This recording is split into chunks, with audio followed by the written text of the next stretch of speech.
C'est un partenariat avec la Seine-et-Marne dans le cadre du festival Emmenez-moi. Et d'abord Chelles, moi j'ai un petit rapport intime avec cette ville, c'est que c'était la ville de mon entraîneur de foot, voilà tout simplement. Donc j'ai une histoire personnelle avec ce monsieur que j'aimais beaucoup, qui nous a quittés il y a pas longtemps, et qui s'appelait monsieur Robert Suire, voilà pour les Chellois qui le connaissaient. Et puis moi ma période préférée de l'histoire de France, c'est le Haut Moyen-Âge. Et le Haut Moyen-Âge, c'est la fondation de Chelles, c'est le 7e siècle, c'est les Mérovingiens. Et c'est une période un peu troublée, mais truculente, quoi. C'est croustillant, c'est lointain, donc on peut se réjouir et s'amuser sur les meurtres en série. C'est digne d'une série Netflix, les Mérovingiens, quoi. Et ici, à Chelles, il y a eu un meurtre terrible, celui d'un roi chez le Péry qui s'est fait assassiner, on ne sait pas trop par qui. On a accusé Brunehaut, à l'époque on accusait toujours les femmes. Ils étaient un peu misogynes à l'époque. Donc on disait, mais ça pouvait être aussi Frédégonde. Là, c'était une femme qui était une reine sanglante aussi. Donc il y a toutes ces histoires passionnantes, trépidantes, dignes des grandes séries qui me passionnent. C'est le Moyen-Âge.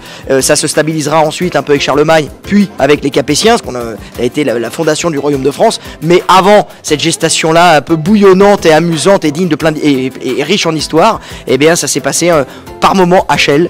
Donc il y a plein d'histoires incroyables à se remémorer quand on est à Chelles. Donc j'avais envie de raconter tout ça. J'aime la Seine-et-Marne parce que moi je suis parisien, et Paris n'est rien sans sa banlieue.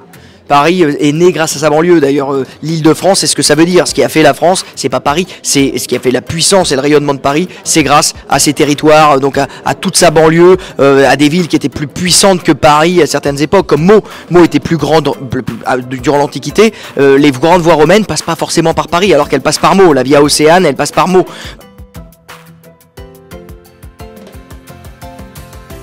Laurent Deutsch est notre partenaire depuis maintenant plusieurs années, puisque nous sommes dans les principales villes de Seine-et-Marne, et à chaque fois il nous accompagne, il nous fait redécouvrir la ville à travers son histoire. Chelles, parce que ça a été une des premières villes qu'il nous a proposé, et que nous avons eu envie de faire découvrir cette ville, qui est l'emblème d'une ville très importante aux portes de Paris, et qui recèle beaucoup d'histoires. Et nous pouvons le constater ce soir, Laurent Deutsch a réussi à nous faire découvrir des lieux qui étaient encore méconnus par certains Chellois. C'est une formidable opportunité qui nous est offerte par le département de Seine-et-Marne de pouvoir nous intégrer au festival Emmenez-moi, mais surtout de pouvoir faire un film, un reportage, un documentaire sur l'histoire de Chelles avec Laurent Deutsch, qui nous emmène à tout berzingue pour découvrir l'histoire de notre ville. C'est une formidable opportunité, c'est un vrai succès ce soir avec presque 700 personnes dans le théâtre pour découvrir un peu plus notre histoire.